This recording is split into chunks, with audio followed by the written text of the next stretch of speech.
اعوذ باللہ من الشیطان الرجیم، بسم اللہ الرحمن الرحیم۔ انٹرنیشنل ایڈمیشن سروسز میں خوش آمدید۔ آج ہم آپ کو جس اسکالرشپ کے بارے میں بریفنگ دیں گے اس کا نام ہے ایفل اسکالرشپس۔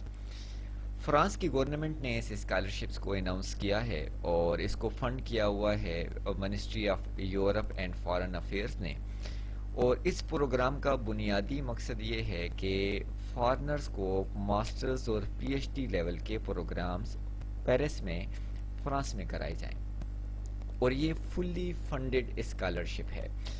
وہ اسٹوڈنٹس جو پہلی دفعہ ہمارے چینل پر آئے ہیں ان کو میں تھوڑا سا ایکسپلین کر دوں کہ اسکالرشپس کی بنیادی طور پر 3 ٹائپس ہوتی ہیں۔ ایک پارشل اسکالرشپس ہوتا ہے، ایک کنڈیشنل اسکالرشپ ہوتا ہے، اور ایک فلی فنڈڈ اسکالرشپ ہوتا ہے۔ پارشل اسکالرشپ یہ ہوتا ہے کہ فیس کا کچھ حصہ آپ کو معاف کر دیا جاتا ہے، جسے پاکستان میں ڈسکاؤنٹس بھی کہا جاتا ہے۔ دوسرا کنڈیشنل اسکالرشپ یہ ہوتا ہے کہ اگر آپ نے 3.2 جی پی اے مینٹین رکھا تو آپ کو اسکالرشپ ملے گا، اگر آپ کا پیپر فیل ہو گیا تو اسکالرشپ ڈسکارٹ ہو جائے گا، اگر آپ کے مارکس کم ہو گئے، آپ کی اٹینڈنس شارٹ ہو گئی تو یہ چیزیں آپ کی اسکالرشپ کو متاثر کرتی ہیں۔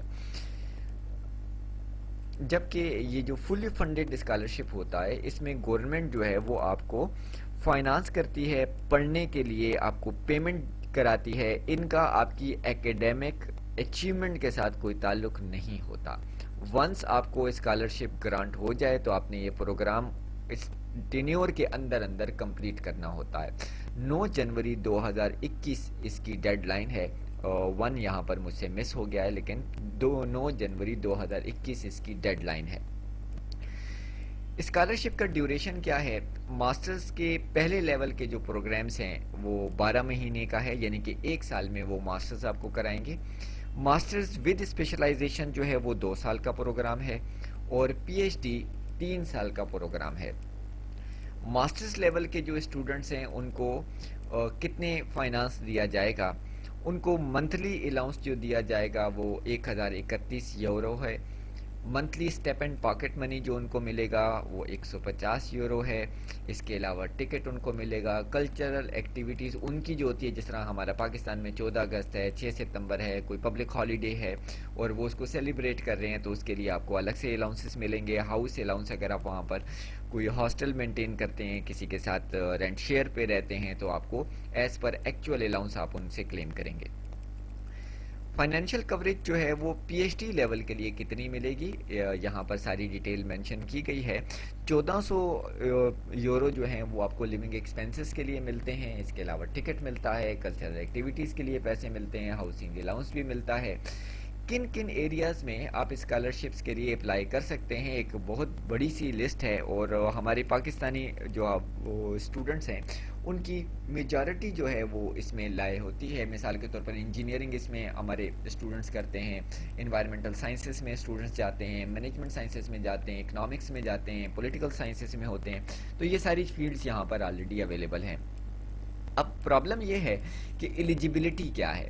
پہلی ایلیجیبلٹی یہ ہے کہ جی فارن نیشنلز جو ہوں گے وہ اس کے لیے اپلائی کریں گے، جیسے کہ پاکستانی آپ فارن نیشنلز ہیں، آپ ایلیجیبل ہیں۔ آپ کی جو ایج ہے وہ 30 ایئر سے زیادہ نہیں ہونی چاہیے۔ پی ایچ ڈی کے لیے 35 سال سے زیادہ نہیں ہونی چاہیے، اس سے کم ہو تو بسم اللہ، اگر اس سے زیادہ ہو جائے تو ایج ریلیکسیشن کی ان کے ہاں کوئی سٹوری نہیں ہوتی۔ کچھ یونیورسٹیاں وہاں پر ایسی ہیں جو پریفر کرتی ہیں کہ آپ آئلٹس کریں۔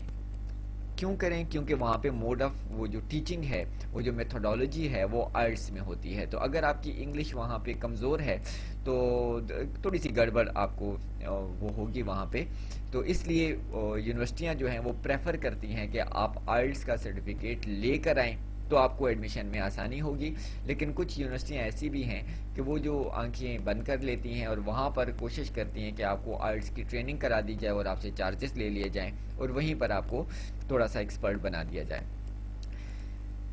کچھ اسٹوڈنٹس جو پاکستان سے اپلائی کرتے ہیں اور وہ یہ چاہتے ہیں کہ یار کسی طریقے سے مجھے یہ اسکالرشپ مل جائے، وہ اس اپرچونٹی کو اویل کرنا چاہتے ہیں، 100% سیریس ہیں، تو ان کے لیے 2 آپشنز ہیں۔ ایک تو فرینچ لینگویج کنورسیشن اسکلز کا 3 مہینے کا مختصر سا کورس ہوتا ہے، یہ آپ نے کر لینا ہے۔ دوسرا آئلٹس کا منیمم 5.5 بینڈز کر کے جائیں۔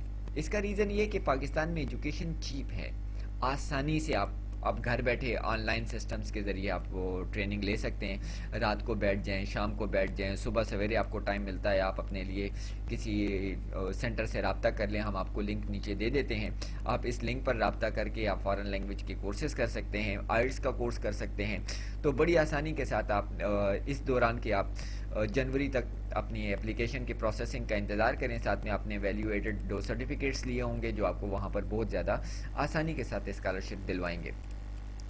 اپلائی کرنا کہاں ہے؟ یہ دیکھیں آپ کو ایک لنک دیا ہوا ہے، یہ ان کی آفیشیل ویب سائٹ ہے جہاں پر کوئی بھی اسٹوڈنٹ جو ہے وہ جا کر اپلائی کر سکتا ہے، لیکن ایک بات یاد رکھیے گا، یہ پروسیس اتنا آسان اگر ہوتا تو پاکستان کے تمام اسٹوڈنٹس اپنے لیے اپلائی کر کے اسکالرشپ پر ملک سے باہر جا چکے ہوتے۔ اب یہ پروسیس اتنا آسان کیوں نہیں ہے؟ اس میں وارننگز کیا ہیں؟ وارننگز یہ ہیں کہ جو ہی آپ اس کی آفیشیل ویب سائٹ پر جائیں گے تو آپ کا آئی پی ایڈریس جو ہے وہ مانیٹر ہو جائے گا، آپ کتنی دیر تک رہے ہیں، کس کس پیج کو آپ نے مانیٹر کیا ہے، کس کس پیج کو ریڈ کیا ہے، وہ بھی وہ چیک کرتے ہیں۔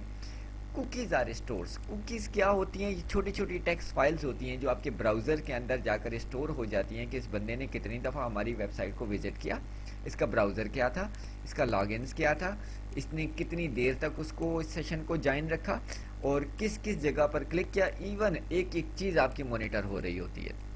اگر آپ نے کوئی غلط چیز اپلوڈ کی، غلط جگہوں پر کلک کیا، اور ظاہر ہے بندہ چونکہ فیملیئر نہیں ہوتا، اس کو زیادہ تجربہ بھی نہیں ہوتا، وہ ادھر ادھر براؤز کر رہا ہوتا ہے، تو اگر آپ نے غلطی سے کسی ایسی جگہ پر چلے گئے جو اس سے ریلیونٹ نہیں ہے اور سرور یہ محسوس کرتا ہے کہ یہ جو بندہ ہے یہ اپنے ٹریک سے ہٹ رہا ہے، تو وہ انکنڈیشنلی آپ کا آئی پی ایڈریس جو ہے وہ بلاک ہو جائے گا اور آپ فارم فل بھی کر لیں گے تو وہ سبمٹ نہیں ہو سکے گا۔ اور اسٹوڈنٹ کو اس بات کا پتہ نہیں لگتا، وہ یہی محسوس کرتا ہے کہ یار سب کچھ تو ٹھیک جا رہا ہے اور میری اپلیکیشن کیوں نہیں فل ہو رہی، کیوں نہیں سبمٹ ہو رہی۔ ہم آپ کو اپنی کنسلٹنسی سروسز بھی آفر کرتے ہیں۔ ایک بات یاد رکھیے گا، کنسلٹنسی سروسز میں اور یہ جو کاؤنسلنگ سروسز ہے ان میں فرق ہوتا ہے۔ کاؤنسلنگ سروسز یہ ہوتی ہیں کہ اسٹوڈنٹ ہمیں کہے کہ سر جی میں نے بیچلر کیا ہوا ہے، میں ماسٹرز کرنا چاہتا ہوں اور ملک سے باہر کرنا چاہتا ہوں، نہ اس کو ڈسپلن کا پتہ ہو، نہ اس کو کنٹری کا پتہ ہو، اور ہم اس کو بٹھا کر سمجھائیں کہ بیٹا اسکوپ اس چیز کا ہے، جابز اس چیز کی ہیں، اتنا تمہیں ریونیو ملے گا، تم یہ بتاؤ تمہاری فیملی تمہیں کتنے عرصے تک کے لیے اسپیئر کر سکتی ہے، تمہاری پاکٹ منی کتنی ہے، تم کتنا افورڈ کر سکتے ہو۔ یہ کاؤنسلنگ سروسز ہیں۔ کاؤنسلنگ سروسز کے چارجز الگ ہوتے ہیں، اس کے لیے ایک پورا کوشچنیئر اسٹوڈنٹ نے فل کرنا ہوتا ہے، اس کے ایپٹیٹیوڈ کے مطابق اس کو ایک فیلڈ ریکمینڈ کی جاتی ہے، کمپلسری نہیں ہوتی، لیکن مشورے سے جو کام کیا جاتا ہے وہ ہمیشہ ٹھیک جگہ پہ جاتا ہے۔ کنسلٹنسی سروسز یہ ہوتی ہیں کہ اسٹوڈنٹ ہمیں بتا دے کہ جی میں نے اب کینیڈا جانا ہے، میں نے جرمنی جانا ہے اور سوشل سائنسز میں جانا ہے، تو اب وہ جب ایک چیز ڈیسائیڈ کر دیتا ہے اور ہمیں کہتا ہے کہ بھائی میرے پاس تو ٹائم نہیں ہے، یہ میرے ڈاکومنٹ ہیں اور ڈاکومنٹ کی بنیاد پر مجھے آگے آپ پروسیس کر دیں، تو سب سے پہلا کام یہ ہوتا ہے کہ ڈاکومنٹ کی اسکروٹنی کی جاتی ہے۔ ہمارے پاکستان میں لوگوں کو شوق ہوتا ہے درجن سے زیادہ سرٹیفکیٹس کر لینے کا۔ ایک بات یاد رکھیے گا، فارن کنٹریز میں جتنے منیمم سرٹیفکیٹس آپ شو کریں گے اتنی آپ کی ورتھ زیادہ ہوگی۔ کیوں؟ پاکستان میں ایک بندہ ایم ایس آفس کرتا ہے، ساتھ میں ہارڈ ویئر کا کورس کر لیتا ہے، پھر ویب ڈیولپمنٹ بھی کر لیتا ہے، ساتھ میں ایک دو کورس اور بھی پکڑ لیتا ہے۔ فارن میں یہ چیز پسند نہیں کی جاتی، کیوں؟ اس لیے کہ ڈی ٹریک ہوتا ہے اسٹوڈنٹ، وہ ملٹیپل ذہن رکھتا ہے، وہ ایک جگہ پر اسٹک ہی نہیں ہوتا۔ فارن میں اس اسٹوڈنٹ کو پریفر کیا جاتا ہے جو ایک ٹریک کو پکڑتا ہے اور اینڈ تک اسی کو پہنچاتا ہے۔ اس کا مطلب یہ ہوا کہ ملٹیپل ڈاکومنٹ جب آپ سبمٹ کریں گے کسی اسکالرشپ کے لیے اور اس میں آپ نے وہ جسے ہم عام الفاظ میں کہتے ہیں ابیاں تبیاں آپ نے ماری ہوئی ہیں، تو آپ کا جو ڈاکومنٹ ہے وہ آپ کی ریجیکشن کا باعث بنے گا۔ حالانکہ آپ کے پاس ڈاکومنٹس بہت ہوں گے، تو آپ نے کس اسکالرشپ کے لیے کون سا ڈاکومنٹ پریزنٹ کرنا ہے اور کس کو ایوائڈ کرنا ہے یہ ہم آپ کو بتاتے ہیں۔ پھر اسیسمنٹ اور ایویلیویشن آف سکسیس اسکور ہوتا ہے۔ پہلے ہم آپ کی اسیسمنٹ کر لیتے ہیں کہ بیٹا آپ کا سکسیس اسکور اتنا ہوگا، آیا آپ یہ اویل کر بھی سکتے ہیں کہ نہیں۔ اپلیکیشن فلنگ اور پروسیسنگ آپ کے لیے کر دی جاتی ہے، پھر اس کے بعد ویزا کو پروسیس کرنے کے لیے آپ کو اسسٹ کیا جاتا ہے۔ ان کیس خدا نہ خواستہ اگر آپ کی ریجیکشن ہو جاتی ہے تو اپیل پروسیسنگ کی ساری سروسز بھی ہم آپ کو پرووائڈ کرتے ہیں۔ ٹکٹنگ اور کون سا روٹ آپ کے لیے بہتر ہوگا، کس طریقے سے آپ جائیں گے، وہاں پر کون آپ کو اٹینڈ کرے گا، یونیورسٹی تک کون پہنچائے گا، یہ ساری سروسز ہم آپ کو آفر کرتے ہیں۔ ان سروسز کے چارجز کیا ہیں اور آپ ان سروسز کو کیسے اویل کر سکتے ہیں، یہاں پر آپ کو نمبر گیون ہے، کامران صاحب سے رابطہ کیجیے گا، واٹس ایپ ان کا 24 گھنٹے آن ہوتا ہے، ہماری ویب سائٹ کو وزٹ کیجیے گا، یہاں پر آپ کو ساری ڈیٹیل مل جائے گی۔ تھینک یو ویری مچ، بہت شکریہ بیٹا، اللہ آپ کو کامیاب کرے، شکریہ۔